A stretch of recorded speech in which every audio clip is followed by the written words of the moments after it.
if the AI models keep getting better, thinking, reasoning, understanding, imagination, which is a whole separate thing and we'll talk about at some point, if it does those things better than the average human who would otherwise do the job in your business, in your industry, then we got some problems. Welcome to the Artificial Intelligence Show, the podcast that helps your business grow smarter by making AI approachable and actionable. My name is Paul Roetzer. I'm the founder and CEO of Marketing AI Institute, and I'm your host.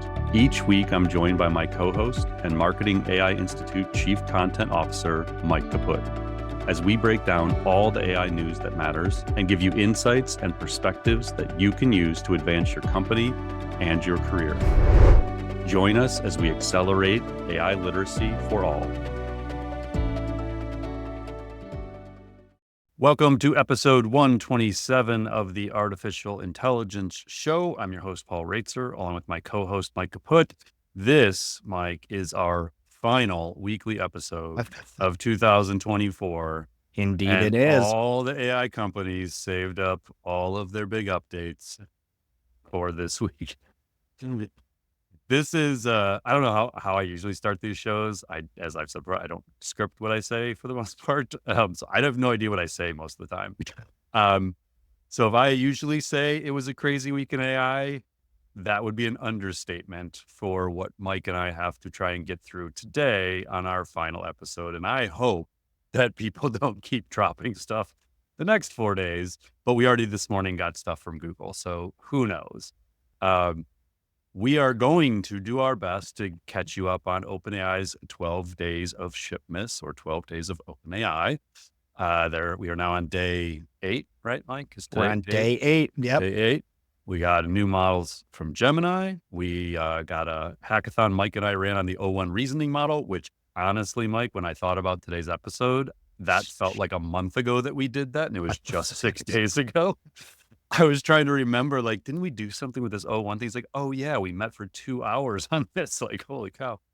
So it is just non-stop updates. I would have to go back historically and see if there was a week that had more updates, maybe this time last year, but certainly this was the busiest week of the year that I can recall in terms of updates from basically every frontier model company had stuff. So we got a lot to unpack for this final episode. There is one other episode, which I've mentioned a couple of times, Mike and I are doing on December 19th. We're going to drop a 25 AI questions for 2025 special episode that we are actually recording Wednesday, right? Is that right? Yeah, the 18th. So it's going to be fresh. It's going to be. So today is, we're recording this one on Monday, December 16th at about 2:30 Eastern time. We delayed it again so we could see what day 8 of OpenAI's 12 Days of Shipmas was. So just a ton to get to. All right. So all that being said, this episode is brought to us by the AI Mastery Membership Program. This is the joint membership program offered between SmarterX and Marketing AI Institute. Has tons of marketing content, but also has plenty going on for the non-marketers and business leaders. So this is a membership that we run. It's a 12-month program, gives you access to education, insights, answers that you need to develop a high level of proficiency about AI in your career, in your company. That includes quarterly briefings that Mike and I do, generative AI mastery series that Mike runs once a quarter, where he goes through a bunch of cool demos. We have a quarterly Ask Me Anything session where you just spend an hour answering whatever you want to talk about. There's unlimited access to our on-demand webinars. There's ungated access to blueprints. And I cannot explain fully what we're planning for next year, but I will tell you that most of my time right now is being spent on the vision and strategy for this membership program going into 2025, working on new course series, new certification ideas, new experiences. And so if you've ever thought about joining the mastery program, now would be a great time to do it. There's going to be a ton happening in that next year. So you can go to smarterx.ai and click on education is a quick way to get there. And just look at AI Mastery. The actual website address, if you want to type it in, is smarterx.ai/AI-mastery. That link will be in the show notes. And as a special thank you to our podcast audience, you can use POD 150. That is POD 150. And that'll get you $150 off of the membership. And that is good until the end of this year, December 31st. So we'd love to have you join the AI Mastery membership program. Like I said, it's going to be a huge focus of ours to really kind of double down on not only the time and investment we make there, but the value we create for people there. So hopefully you can join us leading into next year. All right, Mike, we're on day 8 of OpenAI's 12 Days of Shipmas. Why don't you give us a rundown of what has happened, which again, feels like it's been a month worth of updates that really has only been the last 8 days. Absolutely. So to kick us off this week for our final, formal episode here, we're covering more of the 12 Days of OpenAI event that's been happening. Like you said, over the last 8 days, they're basically releasing new products and updates each weekday for 12 weekdays in a row.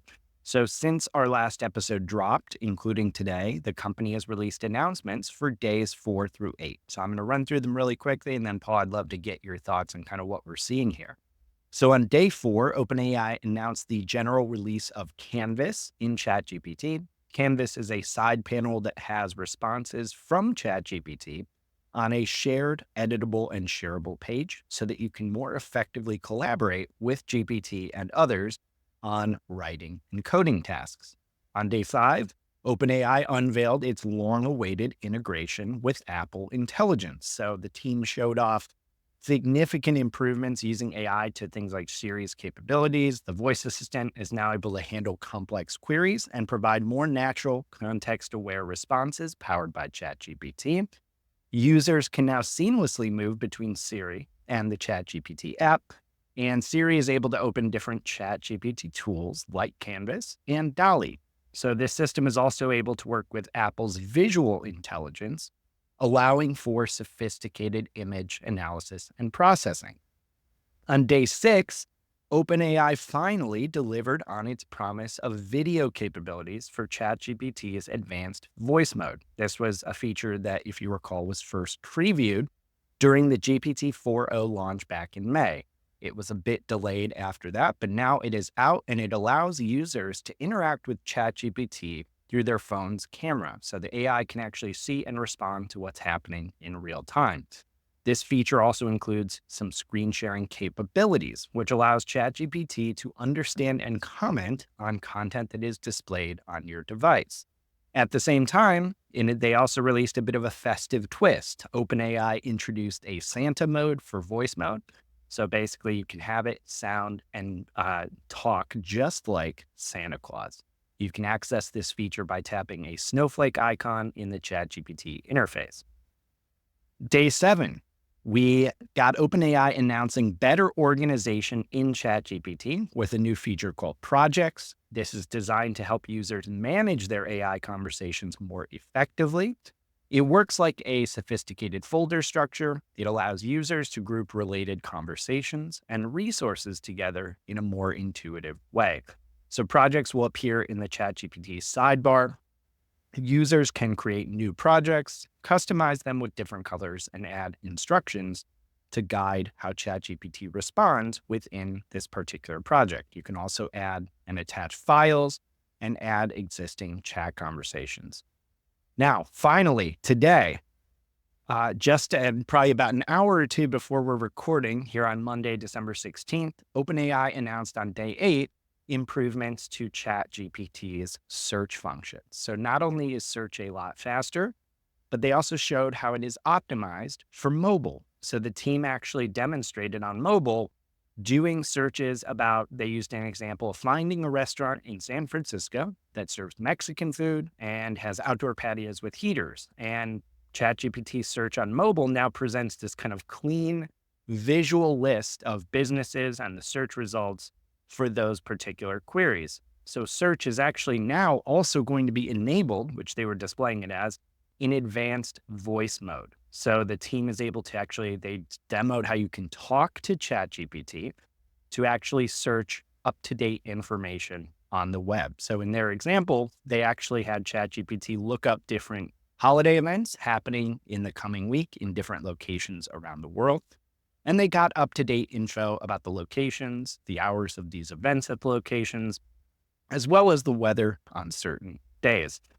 Now, while this is our last formal episode of the year, obviously there are 4 more days to cover in the event. So we'll link in the show notes to the ongoing post we have summarizing all these updates, and we'll be updating that once this event has concluded as well. So, Paul, that's quite a bit to unpack. That could be honestly half, if not the entire podcast episode alone. I'd love to get your thoughts on like what we saw this week. I mean, for me, I have to say I'm most impressed so far with advanced voice and video. Yeah, so I'll run down a few of my takeaways here. So Canvas is nice. I'm not a power user of Canvas within GPT-4o, so it wasn't like a huge thing for me. But having it now in custom GPTs is going to be interesting, and kind of like as they keep building out that capability. Apple Intelligence plus ChatGPT is very interesting. So this is the first time where I feel like we're starting to see the vision for Apple Intelligence.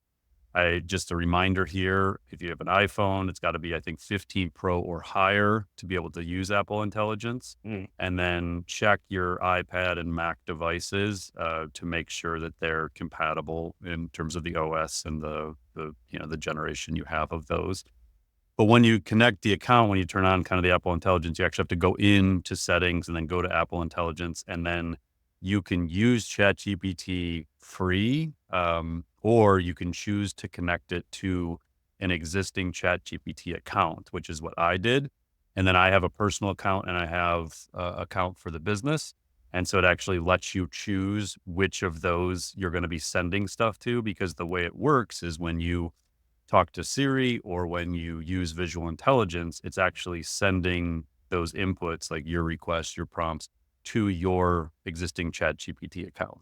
So just some notes on the setup.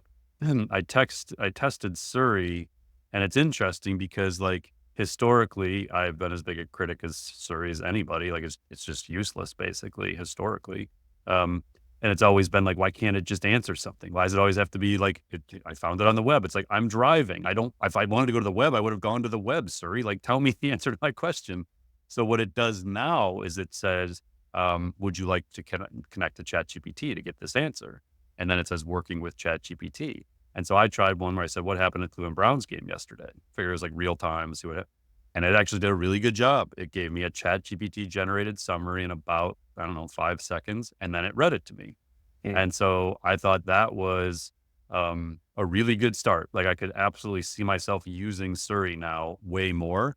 I find my guess is I'm going to get really annoyed that I have to say yes every time to, do you want me to use with ChatGPT? It's like, I just want a universal yes. Like if I ask you and you don't know, just go to ChatGPT, which Apple will know that is a friction point, and they will either solve for that or they will eventually build their own version of this so they don't have to go to ChatGPT, which is my guess is what they'll probably eventually do. Yeah. So that's really cool. Visual intelligence is interesting. If you haven't used that yet, on the 16 Pro, I think is what I have. So there's this new button on the right-hand side. And so if you just click on that, it actually brings up what looks like the camera function, except you have kind of the rainbow effect going on that you do with the new Siri. And then you can ask or search are the two options. And what happens is it basically takes a picture of whatever you're looking at, and then it can go search for that. So I like scotch. So I have a bookshelf next to where I'm recording from right now that has a collection of scotch bottles. And so I just like took a picture of, it was Johnny Walker Black. And it went and like found that bottle at different places where you could buy a bottle of scotch and pricing. And I was like, okay, that's pretty nice.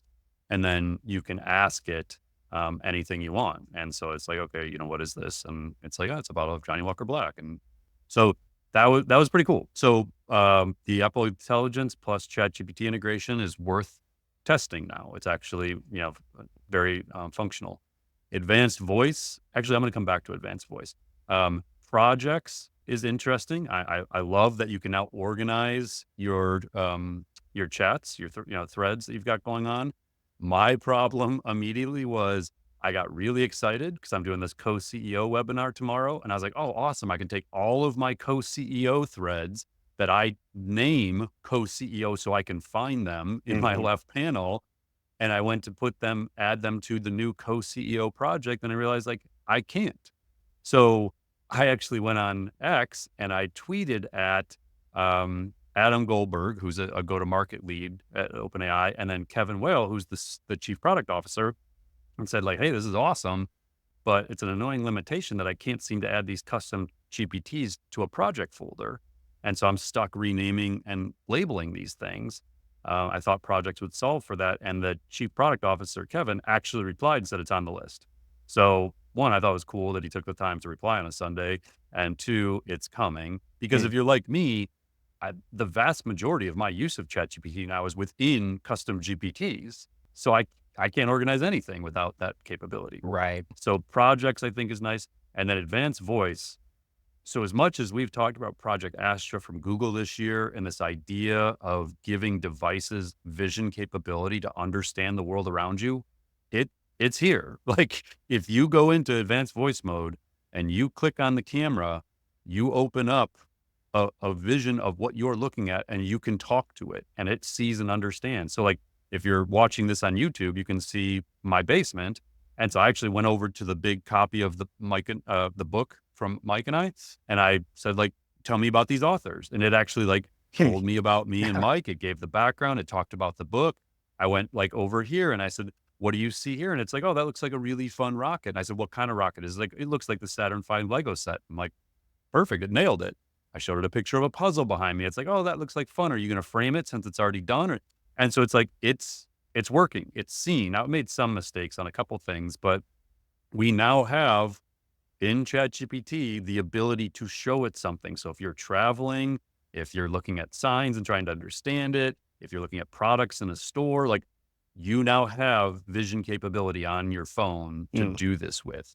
And the other one is screen sharing. You can actually open up and go in and choose to share your screen and then interact with whatever is happening on your screen and talk to ChatGPT about it. So I'm with you. Like the advanced voice improvements with video Yeah. and screen share are huge and could easily have been lost in a week of craziness since they introduced that on the same day as Santa mode, which like is the first thing I went to was Santa mode.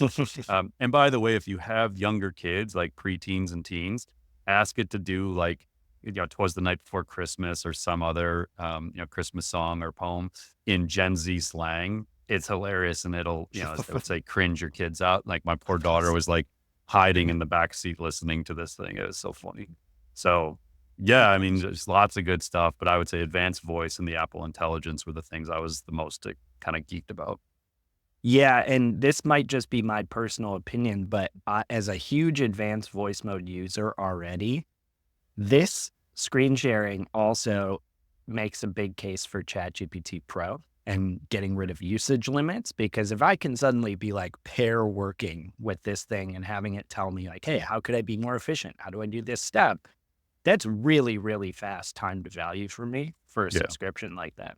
Yep. Yeah, I agree, and I think that you're starting to see how they could tier their pricing models further in the future now that Mhm. these things are capable of way more than text in and text out. And that's because again, for context here, we started the year, all of these models were basically text in and text out.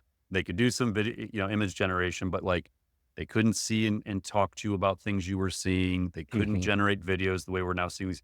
So like we have had a massive shift now in what these models are capable of, and we can look out into next year and start to see some of the other capabilities that are coming very closely behind. So honestly, that topic alone would have made for one of the busiest weeks in AI. But there's a lot more that happened because you can clearly tell Google doesn't want to be left in the dust with this big 12 days of OpenAI. And they made some huge announcements this week too. So first, they unveiled Google Gemini 2.0, marking what they call their entry into the quote, agentic era of artificial intelligence. This is the beginning of rollout of updates to their flagship AI models, and it introduces a range of capabilities that allow AI to take more direct actions on behalf of users. So right now at the heart of this initial release is Gemini 2.0 Flash, which is an experimental model that Google says is not only twice as fast as its predecessor, but can now also generate images and audio alongside text. This model can also directly use tools like Google Search and interact with third-party services. And you can currently access Gemini 2.0 Flash in experimental mode using a Gemini Advanced account, or you can go to Google AI Studio and play around with that. Now, at the same time, Google also released a stunning new feature that is attached right now to Gemini 1.5 Pro, which is called Deep Research. Deep Research is basically a super powerful research assistant that creates multi-step research plans, analyzes information from all across the web, and compiles comprehensive reports on complex topics. And it literally does that with dozens or hundreds of different web pages and sources. Third, we also heard that the company unveiled a research prototype called Project Mariner. And this is a Gemini-powered agent that can take control of your Chrome browser, move the cursor on your screen, click buttons, fill out forms, and navigate websites. So, Paul, that's a lot to unpack. First, let's maybe get your thoughts on the implications of Gemini 2.0. I mean, even though it's still early, we've just got Flash. Like, this seems like a pretty major release that we were expecting. Yeah, there's a ton packed into it, and we'll put all the links in so people can kind of follow along and explore it. The one thing I'll tell you is the 2.0 Flash at the moment, at least my last looked, was only available in my personal Gemini account Okay. and not in the workspace account. So if you have a Google Workspace Gemini account, it's still just showing as advanced. And I'm pretty sure that's still 1.5, not 2. So I needed to go into there. But like you said, you can also go into the AI Studio and there's all kinds of experimental things in there. So yeah, I think it's a really big deal and it's starting to show where their models are going. Now, again, you're not going to get the full 2.0. My best guess is April. I just because I think that's when their big next conference is, their developer conference. And so I would guess that maybe it's going to be before that. I can't imagine it would be after that.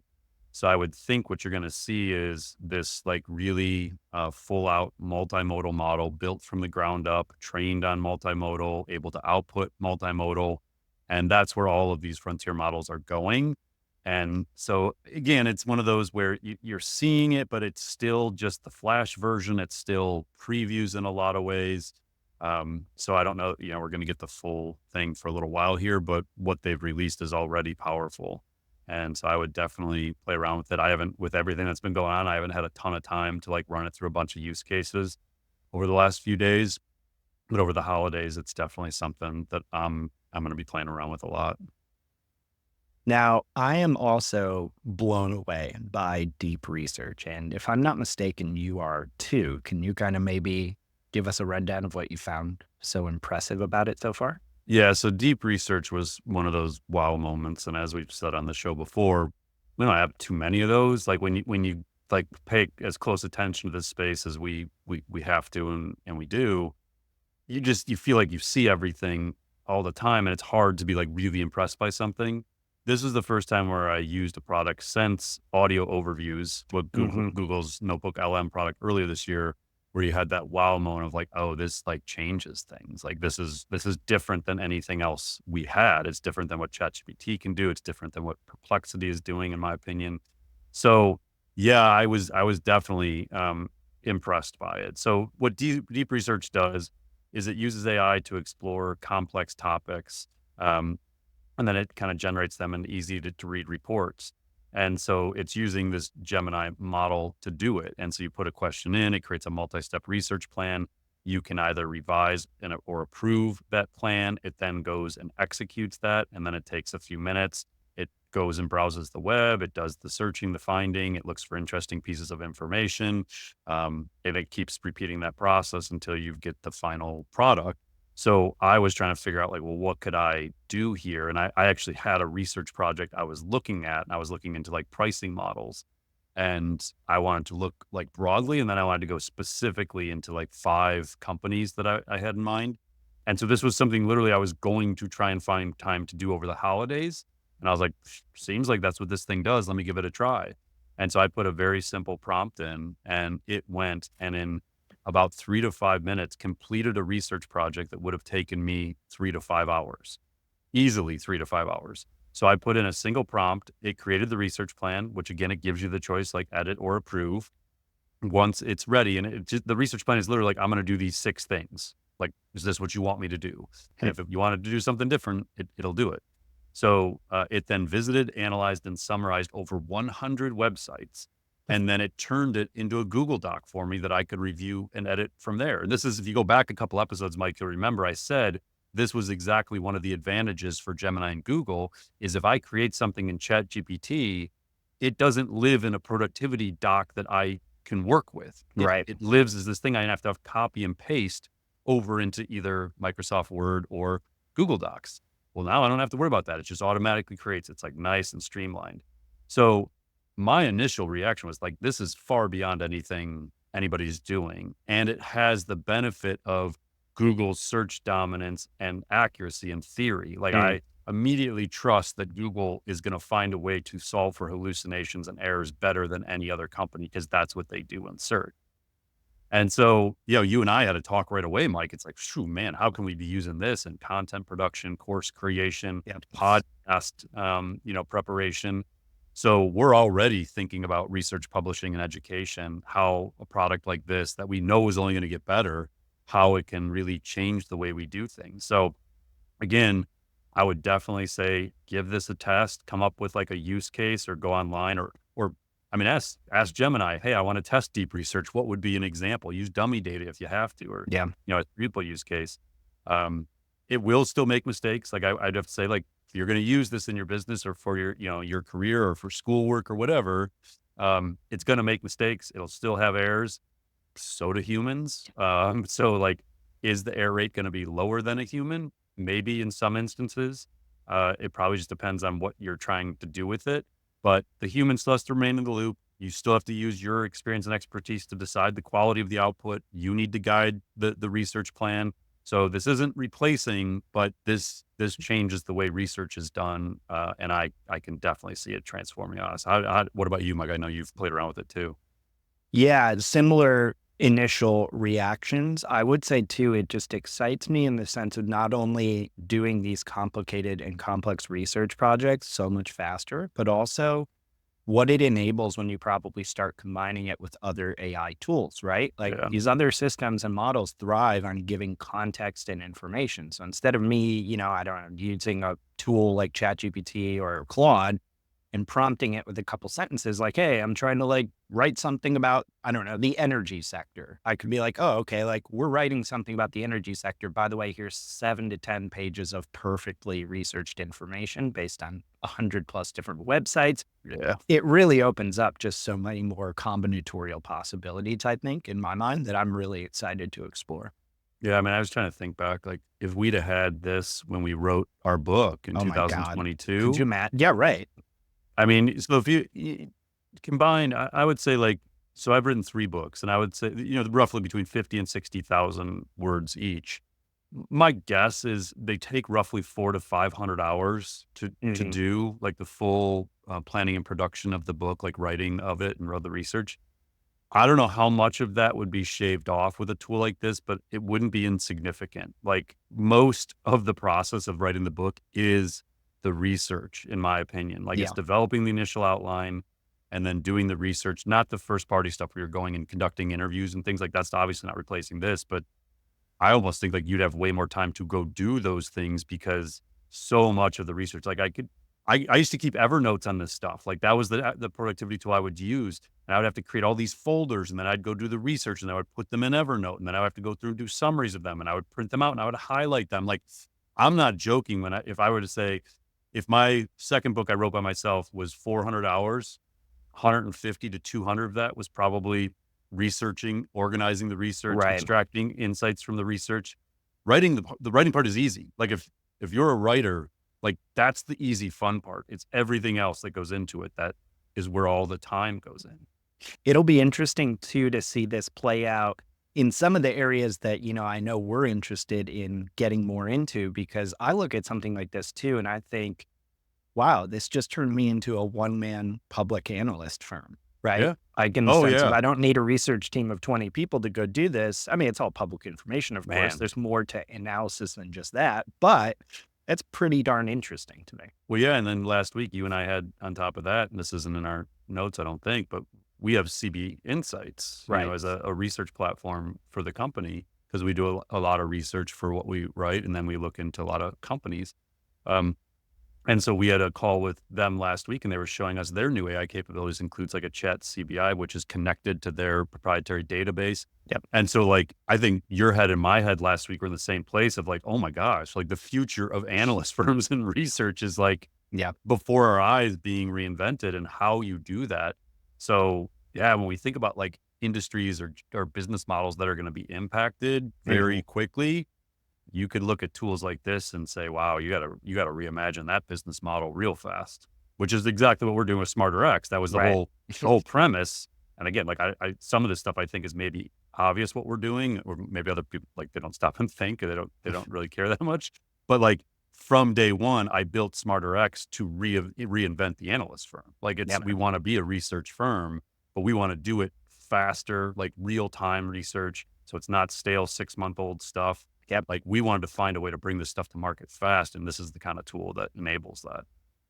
So just very quickly to wrap this up, I mean, obviously Project Mariner, it's a research prototype, but Yeah. this has like, in my mind, like huge implications. I immediately just start thinking of everything we do as marketers. Like, isn't this combined with like deep research? Like, am I ever visiting a website ever again? Or are my agents I going to don't do know. it for me? Yeah, that's so I mean, this is computer use again. Like we talked about computer use with Anthropic, we've talked about with OpenAI. We said Google was working on this. We didn't know it was called Project Mariner, but like everybody is working on this. We have known that for a while, for like Mm, 7 years. We knew it was happening. It's just the breakthroughs are happening now. So yeah, I think the unique thing here is you trust Chrome, you probably trust Google more than you might trust some others. So you could start to see this really impacting, search, online behavior. You and I coming from the world of like marketing and the analytics data and organic traffic, search traffic. Like, is it really humans coming to our site anymore? Or was it just Google Gemini deep research that hit our site 5 times? mm. Um, I don't know. And then even with like the Google deep research and Project Mariner, do do we end up clicking on the things that's surfacing for Right. us? Like, Right. does it just like remove the need? We trust Google so much that we're not going to click on any of the links. Like, we don't care.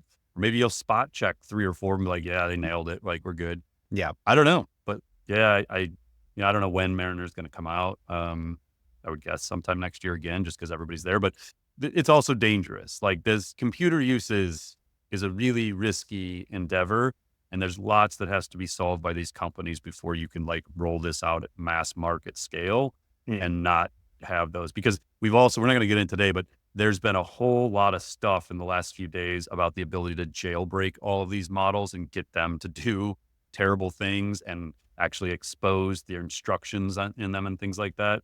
And so that's a concern here is like the cybersecurity risk that goes into allowing a computer to access your screen for you and things like that. All right. So, our third big topic this week is kind of some hands on experiments we've been doing with the full O1 reasoning model that was announced on the first day of OpenAI's 12 Days of OpenAI That event. feels like 3 months ago. I honestly wrote this sentence this morning. I was like, that can't be right. Wasn't what that was So last crazy. week? Like, Yeah. yeah. So, as a quick refresher, this O1 model, it's notable because it takes time to think through problems. It uses step-by-step chain of thought reasoning. This makes it kind of operate in a fundamentally different way than previous models. And it also means it's very, very good at certain types of complex problem-solving tasks, as well as math, coding, and science. Some people even claim that it approaches the level of a PhD at certain tasks. So it's also multimodal, at least in the sense that it can process images and text together. So what we did, Paul, you and I met. We did a bunch of different experiments with the tool and kind of learned, I think, quite a bit in a fairly short amount of time. So I kind of wanted to get your initial thoughts on O1. What did you use it for? Where did you find it helpful? Where maybe did it fall short? And then I can also share some tests that I ran on the model this past week as well. Yeah. So when we sat down to do the hackathon, which I think I alluded to on last week's podcast, that we were going to run that and we would share our experiences. So I think it was about like hour and a half, 2 hours, kind of met and kind of worked through a couple things. And what we were trying to get at was, what are its capabilities? What are the use cases for businesses? Not like, we're not trying to solve complex math problems. We're not trying to Right. like invent, pharmaceuticals. Like, we're trying to figure out business strategies and personas and things like that. And so we wanted to look at use cases and then try and figure out, do we want to pay the $200 a month, or are we good at this 20, $30 a month we're paying? Is that sufficient? And how would we use this on an ongoing basis versus like buy it and forget we even have it and Mhm. never use it? So the one I'm trying to like, whenever I'm testing things, I'm trying to use real life situations that I can assess whether or not this would actually make a difference in my life. I don't pick like random, really hard problems to like do an eval against. I don't find them terribly helpful to people. So we try and focus in on like, this is something I do as a CEO or whatever. And if it can help me here, then it can help other CEOs. It's kind of how I think about this. So one in particular I was looking at, I mentioned earlier, I'm spending a lot of time on our AI mastery program and our online academy. And so I'm thinking deeply about like pricing models. And so I actually went in and I gave the same prompt to O1 as I did to GPT 4.0, because I wanted to compare the model we're used to using, which is pretty good, to this reasoning model and see what does it do differently in a problem that seems like it would be more complex to solve, more chain of thought required. So I went in and gave it like our AI Mastery membership program pricing model. I gave it a couple of things I'm thinking about doing. And then I said, like, basically analyze this for me. This is my goal. Mm. How would I best achieve this, the outcome I'm looking for? And I told it, ask any clarifying questions that you need. So with that simple prompt in mind, it was only with 3 sentences. One, I'll say O1, again, I gave the same prompt to both models. O1 asked way more complex and nuanced questions than 4.0. So immediately you could see that it was more deeply understanding and considering what I was asking of it based on the questions it came back to me with. Same way you would assess a strategist. Like, if I sit down and meet with somebody, the questions they ask often tells me their level of intellect and their ability to do strategy well. Mm. It gave O1 gave a much richer explanation up front about like a synopsis of its answer.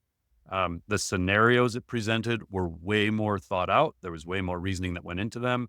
And then it provided much more context and insights overall. It was an overall longer output, but there wasn't a waste of characters or words. It was like all good stuff that would have, if I was actually had time, I would have continued on working with it and really analyzed some of these key areas.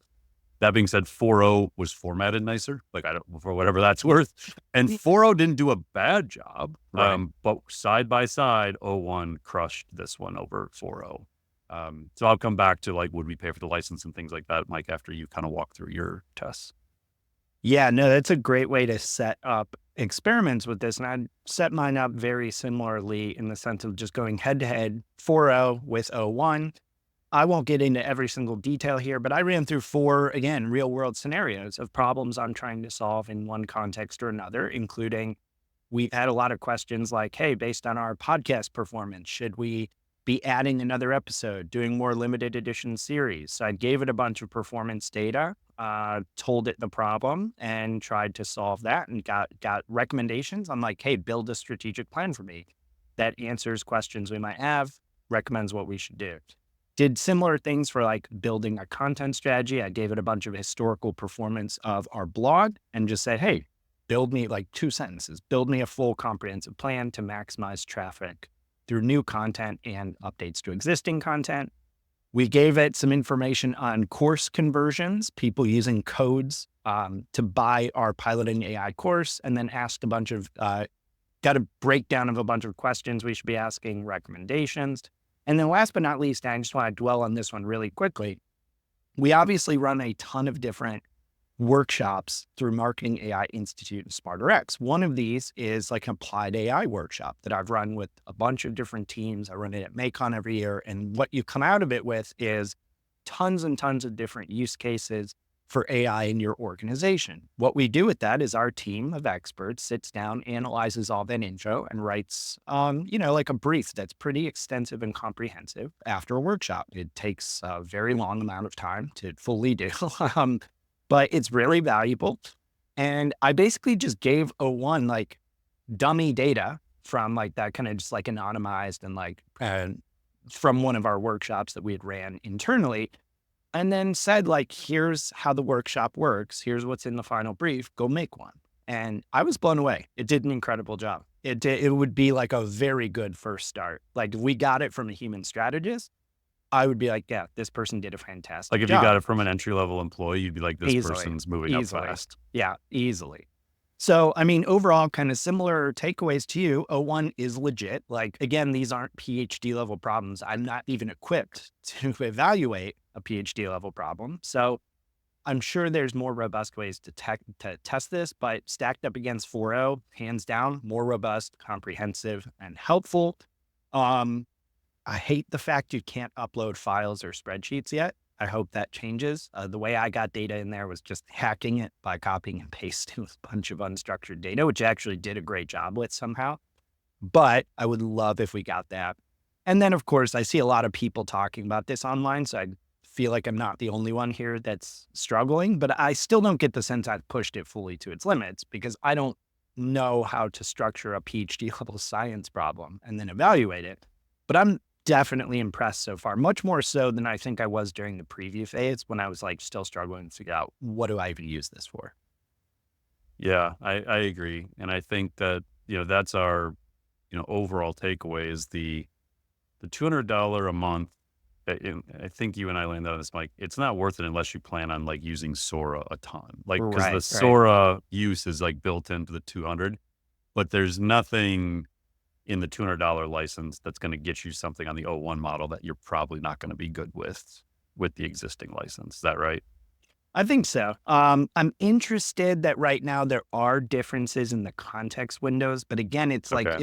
if we had like 2 or 3 of these workshop type use cases where it's like, hey, we're doing this every month and this saves us however many hours per month on those things, then sure, I could see a use case for it. But yeah, I think your average business, unless you really put in some work to identify some crazy valuable use cases, you probably don't need beyond O1 of what you get in a plus or a team license. Okay. Yeah, and I think one thing that this just highlights for me, Mike and I were talking about, like if we gave this to an entry level person, like I always think back to like my agency life, like when I was running an Yeah. agency, and at its peak, I think we had like 20 people roughly, and we hired a lot of younger professionals, and you would spend years developing strategic capabilities in them, years. Like it's not something most people, maybe like MBA programs and stuff might come out of it that way, but we were hiring out of communication schools, business schools, marketing backgrounds. A lot of times they're not trained to be analysts and, strategists in college, really. Like you get some Right. peripheral stuff, but like you need experience to get that. And so when I think about that, or, even now, like with our companies, the question that a lot of industries are going to have to deal with is this better in its O1 form? Like knowing it's going to get smarter. Is it better than the average human who would otherwise do this? Mm. And I think, and this is what I said when we talked about AGI on earlier episodes, like, I don't even care if we get to AGI. If we ever agree on what it is, and we'll talk a little bit more about AGI in a couple minutes, but like my whole premise is it doesn't matter. Like if the AI models keep getting better, thinking, reasoning, understanding, imagination, which is a whole separate thing and we'll talk about at some point, creating this stuff, if it does those things better than the average human who would otherwise do the job in your business, in your industry, then we got some problems in terms of the future of work and the Yeah. workforce and the Yeah. economy. And here's the reality. They're already better than the average human at a lot of things. Like it's, and if you think about your teams, if you think about your organizations, there are very few organizations that are all A players. Mm. Like there are some exceptional ones that are dominated by A players, but there's a lot of B and C players in most companies. And my concern is these models are already at B, C player level Yeah. in most use cases in knowledge work. And once you can like string those together, and once you have like a full blown plan of how to integrate these models and use them to their fullest capability, who cares about solving biology and math and scientific problems if they solve business problems? And they're really good at that right now with human oversight. So Yeah. this is my I don't know, concern going into 2025. I just think it's going to become a reality for a lot more people next year. They're going to realize how capable these things already are of doing a lot of knowledge work at or above average human level. Yeah, I haven't seen a single thing so far to disprove that statement, that it's already doing B and C level player Easily. work. Mostly doing Easily. A. I mean, that's the problem. I would It's agree. actually doing A work. I know, yeah. If you knew there was no errors, like if you knew it was above human error rate, Yep. it's likely already at A player level in a lot of what it does. Yeah. It's going to be a wild 2025. Yeah. Spoiler, there's a bunch of questions around that for the 25 questions episode. That Yeah, I do have to laugh. Like, one other note here, we'll drop it in because I don't think we have this in the show notes, Mike. We'll drop this in as just like a little kicker for people if you want to check the show notes. So the Klarna CEO related to this. We've talked about this Klarna, like the customer support agent company, whatever. And so he's like doing these interviews where he's saying, we're not hiring any more humans. There's this natural attrition and like 20% a year our people leave and we just won't backfill. We went from 4,000 employees to 3,500 employees. And you listen to these interviews and everybody's tweeting this thing, like this soundbite. And it's like, oh my God, it's happening. Yet you go to their company website and they have 56 job openings. Which I assume they're not hiring agents, but like they're trying to hire 56 humans. So it's just like, yeah, I guess it's one of those moments of like, let's all just like pump the brakes and realize there's going to be a lot of hype still. Jobs are going to be impacted, but it probably isn't going to be as bad as it sounds in a lot of cases. And there's probably more to the story when you hear about this stuff. So don't overreact. Let's like step back and analyze the situation. And we're going to do our best to be as objective as possible next year, because I think this is going to become a very real thing in some industries. And we want to make sure we don't get caught up in the hype of it all. All right, let's dive into a bunch of rapid fire for this week to kind of close out the year here. So first up, Perplexity is pitching investors on a vision of rapid growth. They claim they're going to double their annualized revenue next year to 127 million and quintuple it by the end of 2026, which would put them at about $656 million. These projections came from a pitch to investors because Perplexity is currently in talks to raise $500 million at a $9 billion valuation. This was all reported on by The Information. Perplexity's business model seems to primarily hinge on subscriptions. It projects growing from 240,000 premium subscribers by the end of this year to 2.9 million by the end of 2026. However, it is also exploring other streams of revenue like affiliate links within search results. In spite of paying AI providers like OpenAI tens of millions of dollars for their technology, which is what Perplexity uses to do its thing, Perplexity still claims it can achieve gross profit margins of 75% by year's end and are eventually targeting 85% margins. So, Paul, I don't know about you, but these sound like some pretty optimistic projections to me. Like, do these numbers bear any resemblance to the reality of Perplexity's business model as you see it operating today? I'd love to see the deck. Like I'd love to learn more. Like here's my high level take on this. And I may be completely wrong. Like anyone who listens to the show a lot, like we've talked a lot about Perplexity this year. Awesome product. I use it all the time. A lot of times it's better than ChatGPT at certain things. A lot of times it's better than Google at certain things. I think my overall thought here is they're going to get acqui-hired next year. Like, I think if I had to bet money on what happens to this company, it's really, really hard to sustain what they're doing and hit mass market like takeoff, because they don't have their own models. That it's largely, I'm sure they've got some amazing algorithms, amazing engineers. They're doing really cool things. But is it anything that Google or ChatGPT couldn't replicate or make better? Like just seeing the deep research product from Google is immediately like, oh yeah, they've got some stuff they haven't shared with the world yet. And you look at that and you think about Google's distribution and OpenAI's distribution and like how many users those other companies have who could likely emulate what Perplexity is already doing. And can Perplexity get to that mass market fast enough to where someone else doesn't just like replicate what they're doing, who already has 1 billion users, and then like who needs Perplexity? Right. And that's my fear is they're going to realize that, their investors are going to realize that, And I could see this company just folding in like Adept or some of these other companies, Inflection, like we'll talk Mhm. about in a little bit here.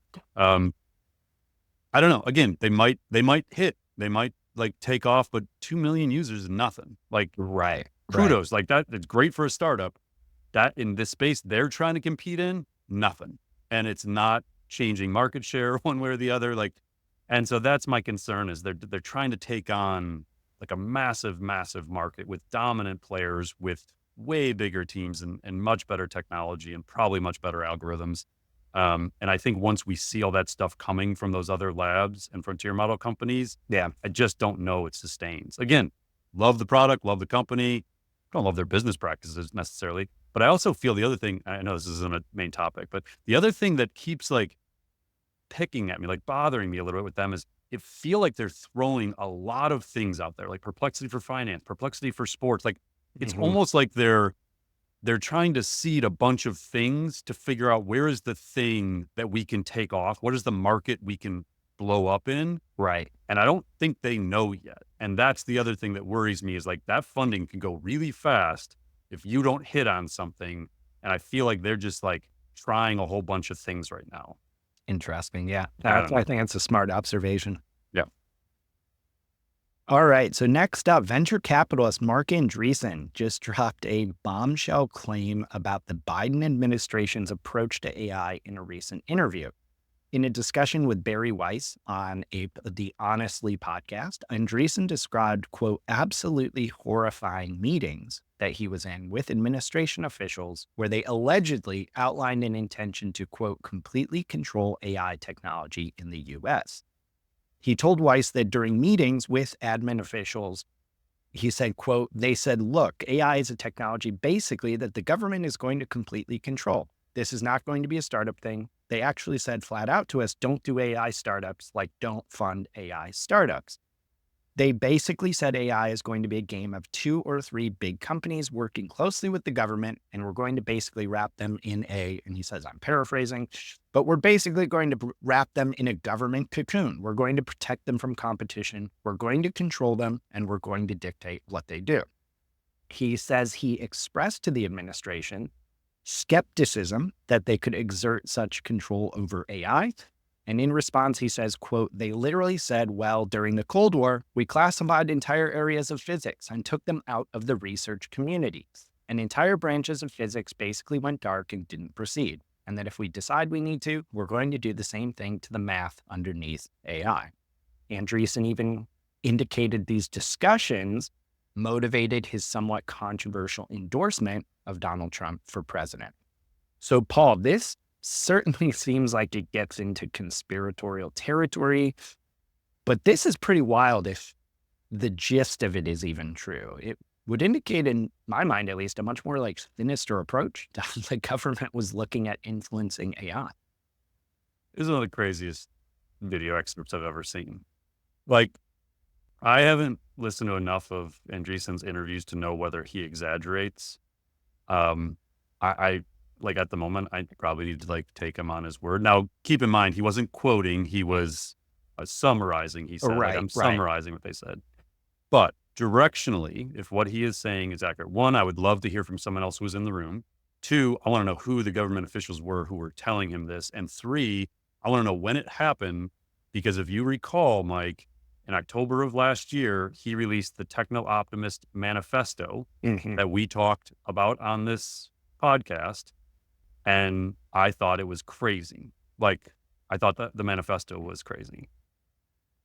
If this actually happened, if he sat in a meeting with top government officials and was told that they hid elements of physics from society during the Cold War Right. or World War II, whatever it was, and that they intended to shut off AI development and investment and pull it all into 2 or 3 companies, that is insane. Mhm.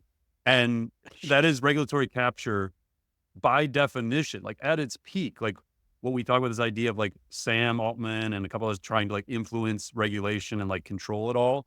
And then the government would basically invest in only those companies. Like this is what we propose was under this idea of regulatory capture. You're right.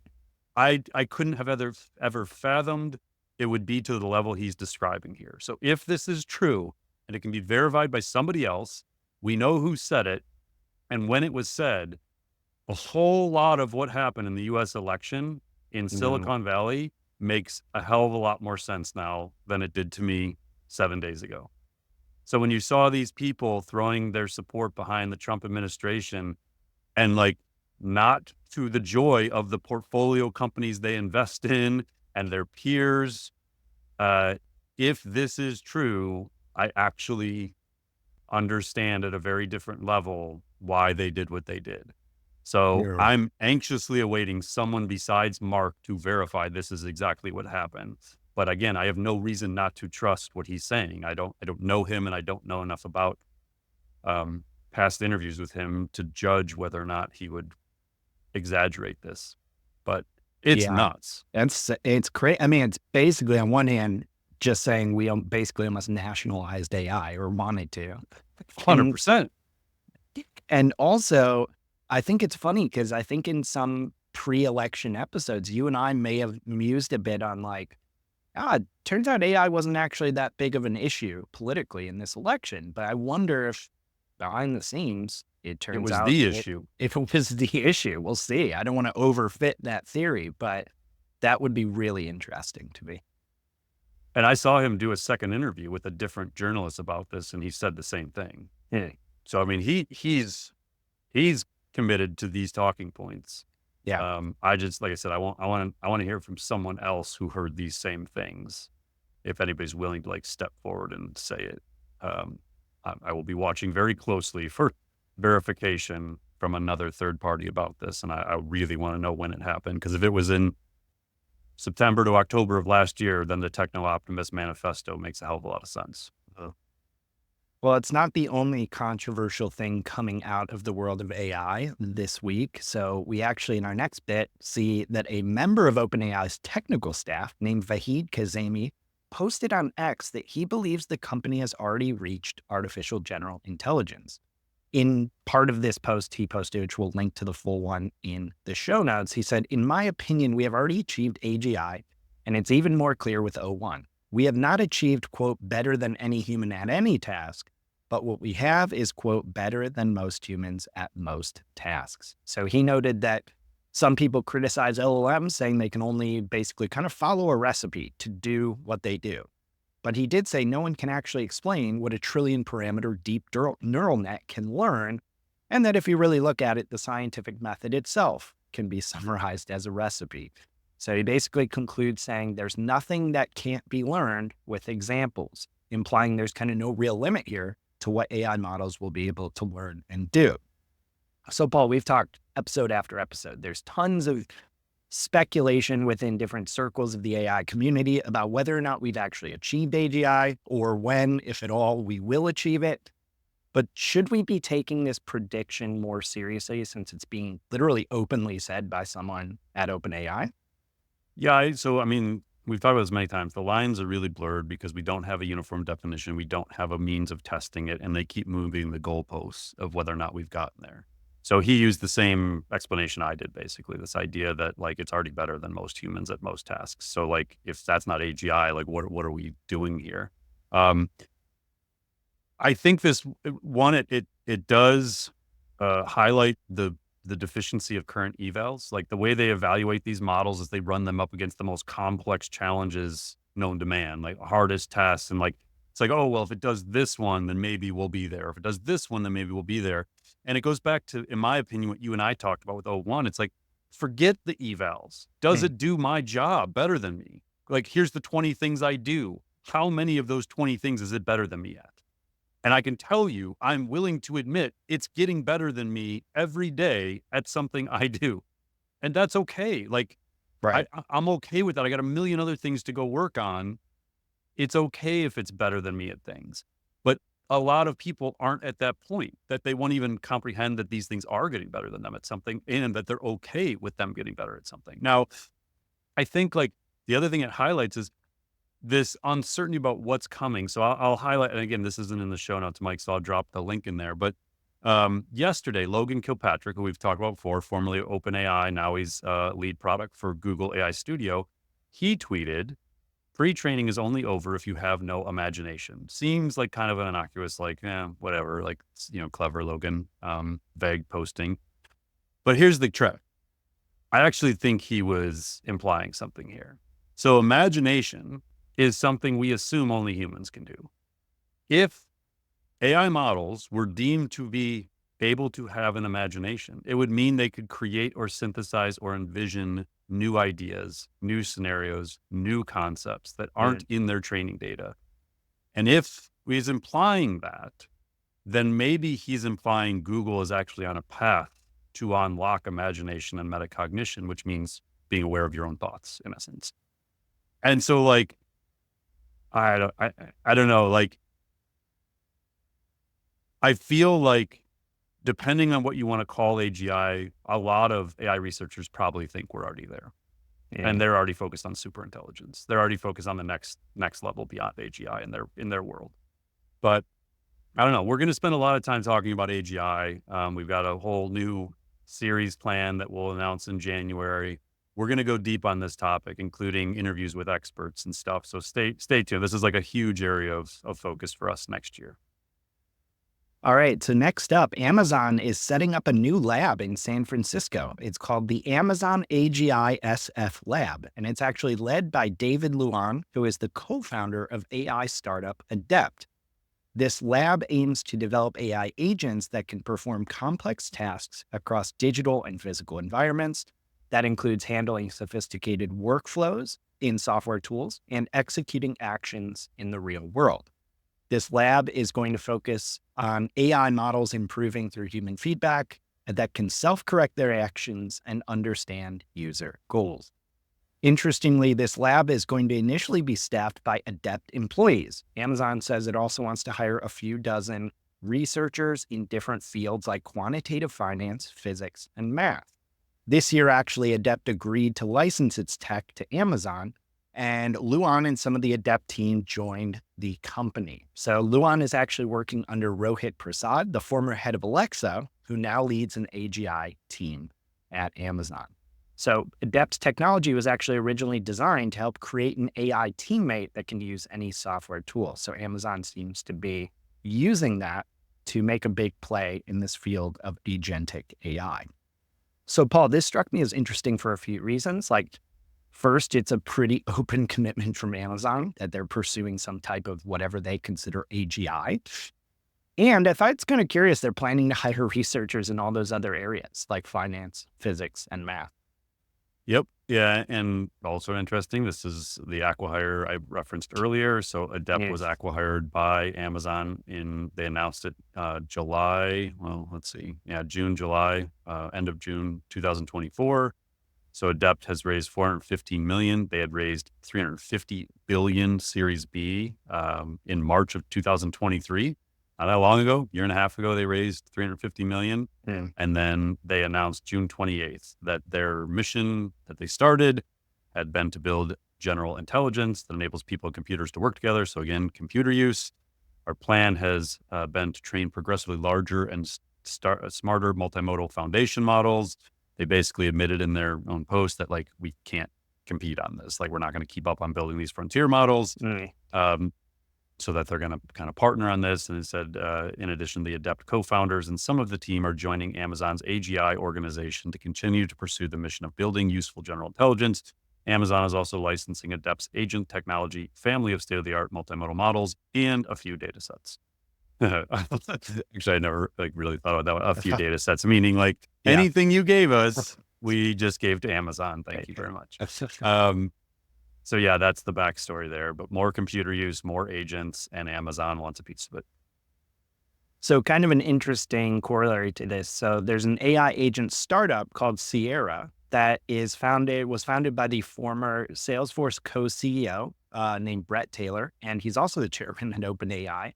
And they're introducing, in this article that came out with this past week, a new way to pay for software in the era of AI agents. So instead of the old seat-based model, where you would pay a fixed fee for software licenses, or even some type of like usage-based pricing where the bill would scale based on how much of the software you consume, they've come up with kind of like outcome-based pricing that will charge rather only when an agent achieves a real measurable result. So for example, if an AI agent resolved a customer issue or completed a valuable task, that's when Sierra says it wants to get paid. If it doesn't achieve the outcome, there's no fee. Now, the company acknowledges this approach might not be the best for every situation, so they're kind of open to exploring different models, but they basically want to focus on the tangible business impact that agents can achieve and then get rewarded financially for that. So, Paul, like, this is definitely fascinating given the background of Sierra's founder. Seems pretty interesting, maybe innovative, but is this like even remotely feasible? Like, not even half joking, like the invoicing alone for this feels like it would be a nightmare. Yeah, I mean, I think they got to find a way to do something like this. And if you a little bit more on Sierra, we did spend some time on episode 116 talking about when we were talking about AI agents in the enterprise. We actually covered an interview Brett had done at that time where he kind of went in depth on a lot of this stuff. So if you want more background, Sierra and Brett, go check out episode 116. Yeah, I think this terrifies SaaS companies. Like, the pricing model has been user-based seat licenses. So whether, HubSpot, Asana, Google, OpenAI, like all of them, all the Yeah. tech we use to run our company, we pay a seat license for per user. So if we're able to train agents to do the job of different people where we don't need them to have a seat license, we just train up an agent and it's doing the work of 5 what would have been seat licenses. What choice do they have? Like, that future's coming. There will be agents doing the work of humans within every SaaS product. I don't care if it's a financial product, an HR product, a marketing, whatever. They have to find an alternative. And so it can be a usage-based thing. You paying for GPU time to do a thing. It could be equivalent of human pay. I think OpenAI has been looking at this. There's been some words and some reports about that like, well, if you're going to pay a human $150,000 a year to do this, and the AI is going to do the equivalent of 3 FTEs, Right. wouldn't you be willing to pay $2,000 a month for that? It's still only $24,000 for the year. You're saving, $350,000. So I think there's going to be a lot of models experimented with. And I go back, Mike, like, the days when I was owning and running PR 2020, my agency, all the stuff we went through with HubSpot as their first partner starting in 2007, how many iterations of their pricing model did we deal with in like the 14 years or whatever that I ran the agency while we were their partner? And that was the growing up of the SaaS industry when everything became SaaS. And so I can imagine there's going to be a whole lot of that experimentation with what is the pricing model where we don't tank our market value, like our market cap if we're publicly traded, in the process of figuring this out. And they're going to have to figure this out fast because I think by 2026, this is a real problem in the SaaS industry. All right. So next up, OpenAI is trying to transition from a nonprofit to for-profit company. We've talked about this in the past, but they're facing some new challenges because Meta is now joining Elon Musk's fight against the AI company's restructuring plans. So Meta has asked California's Attorney General to block OpenAI's planned conversion. They argue the company shouldn't be allowed to use assets built as a charity for private gain. This intervention comes as OpenAI actually took the step of formally publishing more details about its history with Elon Musk. They kind of came out guns blazing, revealing that Musk had wanted to convert OpenAI to a for-profit structure back in 2017. If you recall, his argument is based on the fact he doesn't think that they should be able to do this. So they're kind of coming out and saying, well, that's BS. So according to OpenAI's account, Musk had demanded majority equity, absolute control, and the CEO position of a for-profit OpenAI. When they rejected that, he resigned and founded his own AI company, XAI. Now, Meta, on the other hand, is just appealing directly to the government. They're arguing OpenAI's conduct could have seismic implications for Silicon Valley. It could set a precedent for organizations to launch as nonprofits, collect tax-free donations for R&D, and then convert to for-profit status once their tech becomes commercially viable. So, Paul, Elon is no longer the only one with knives out for OpenAI. Like, is there any real argument here, or is this just kind of like opportunism to like settle scores, slow down progress? Like, are they really worried that everyone's going to be a nonprofit and raise money that way? Yeah, so I think I mentioned this last time this came up. I honestly think Elon's just messing with them and just trying to slow things down. I don't think he really thinks that they're going to stop them or like win this, but he's got plenty of money to throw at this just to, entertain himself. So my guess is that's what's going on. But I'll just read two quick excerpts from the OpenAI letter because that's the new thing here is them just kind of laying this out. Now they've talked about this before, but this is like the most direct with all these examples. So the OpenAI letter, which we will put in the show notes. Elon Musk's latest legal filing against OpenAI marks his fourth attempt in less than a year to reframe his claims. However, his own words and actions speak for themselves.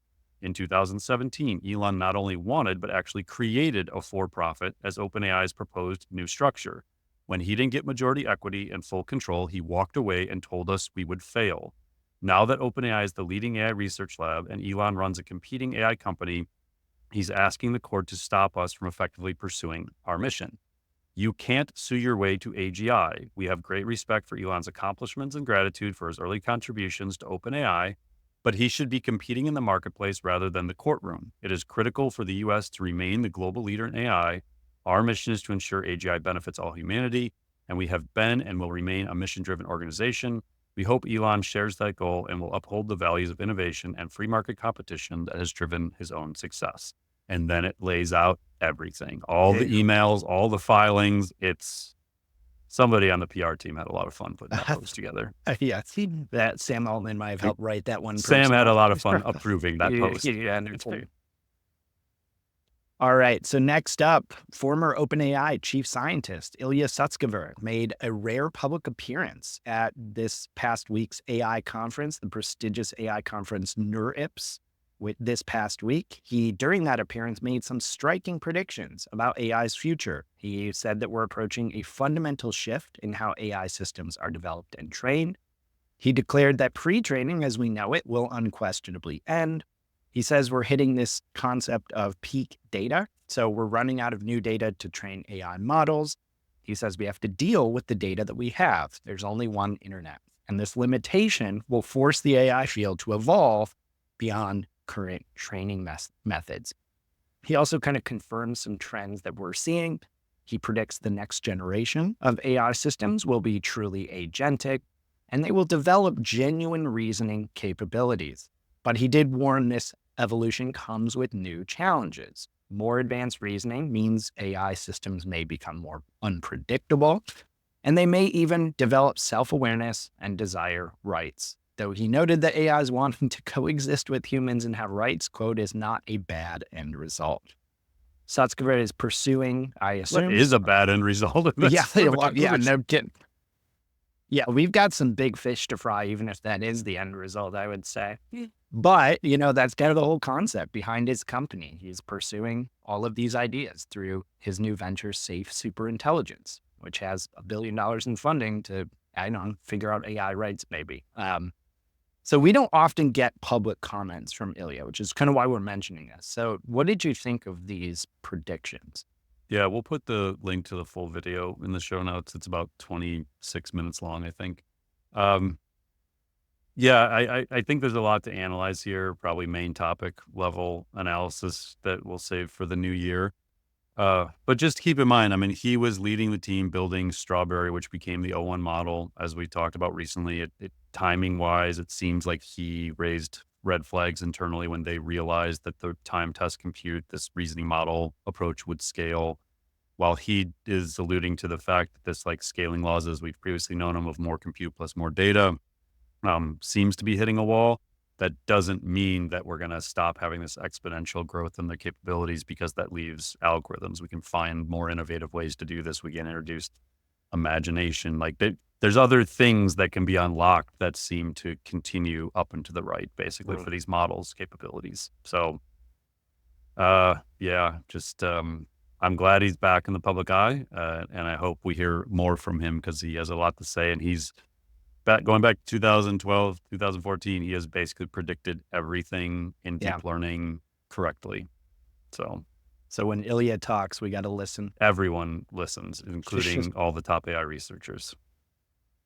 All right, just a couple more topics to wrap us up here. But next up, AI expert Ethan Mollick just wrote a really great essay on when you should use AI and when you should not use it. Now, I would recommend go read the whole essay. We'll link to it. But basically, he says, look, you can use AI much more effectively when you understand when it can help and when it can hurt.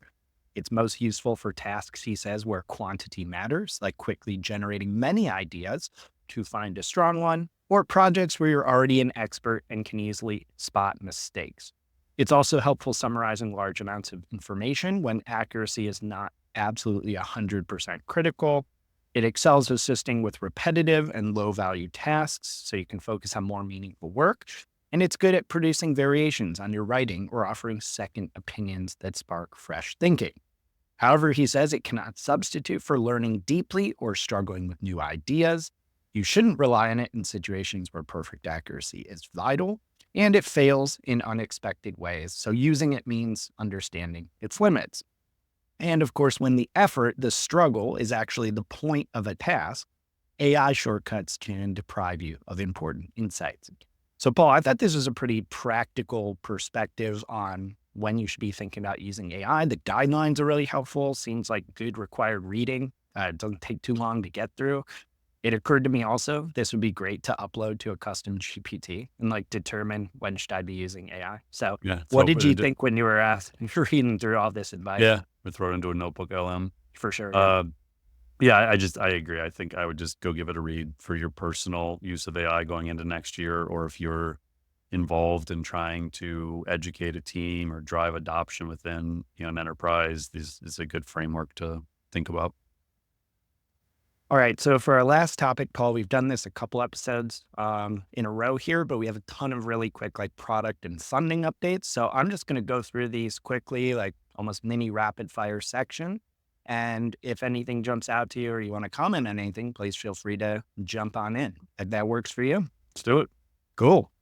So first up here, Databricks is about to potentially make venture capital history with one of the largest private funding rounds ever. The data analytics and AI company is finalizing a deal that could exceed $9.5 billion, and that values the company at over $60 billion. Now, basically, rather than funding operations or expansion, this was apparently going to be used to buy back expiring restricted stock units from early employees. And it kind of mirrors a similar move that Stripe made last year for comparable purposes. So basically, Databricks has positioned itself, it seems, really well in the AI boom. They provide a bunch of tools that help people build and deploy AI applications using their existing data. And they're kind of in direct competition with Snowflake, which currently has a $56 billion market cap. So it seems like they're going after a pretty big, rich market. Next up, xAI has announced major upgrades to its Grok AI assistant. It's now available to all users on the X platform and has some significant performance improvements. Grok 2 runs 3 times faster than its predecessor, has better accuracy, better at following instructions, and improved multilingual support.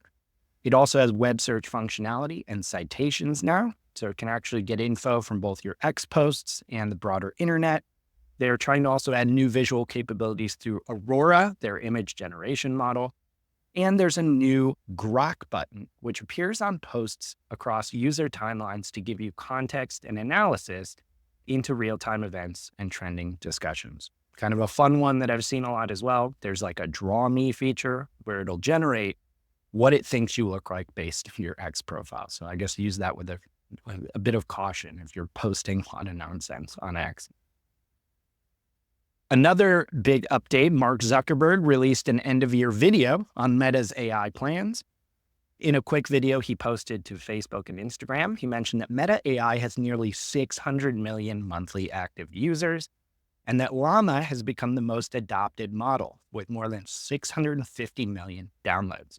He also noted the final release for the year, which we covered last week, which was Llama 3.3.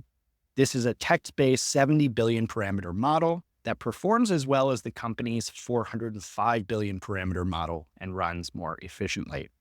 He mentioned, quote, the next stop is Llama 4. Lastly, he talked about the company has announced that they're building a 2+ gigawatt data center in Louisiana that will be used to train future versions of Llama. Google just today actually unveiled significant upgrades to its AI media generation capabilities. It announced both VO2 for video creation and improved versions of its Imagen 3 image generator. It says both systems have achieved state-of-the-art results against competing models. VO2 represents a big advancement in AI video, has enhanced understanding of physics and human movement. It can create videos up to 4K resolution and apparently several minutes in length. On the image front, the upgraded Imagen 3 promises better composition and brighter images, and the system is now rolling out globally through Google's ImageFX tool in over 100 countries. Last but not least, they introduced a new experimental tool called Whisk, which combines Imagen 3 with their Gemini AI to allow users to create images by mixing and matching visual elements. Next up, Pika just announced the newest version of their AI video generation tool, Pika 2.0. This has a really cool trailer with it, and it's kind of clear that both the trailer and the positioning of the update are kind of taking aim at Sora from OpenAI, because a digital version of Sam Altman is in the trailer, kind of looking worried about Pika's capabilities.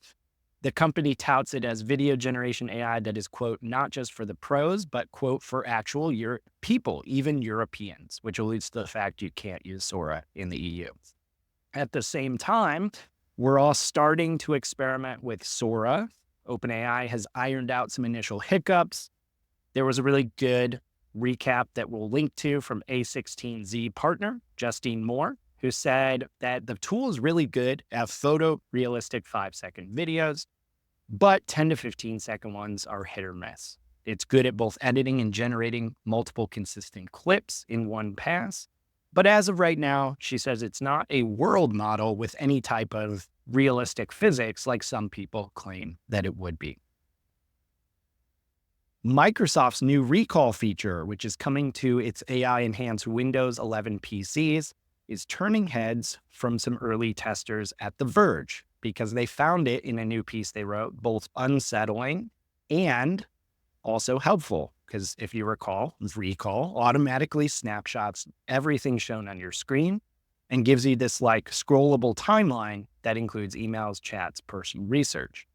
They found that this data logging can be really useful. It helped them locate lost web pages and save a bunch of time on work they were doing.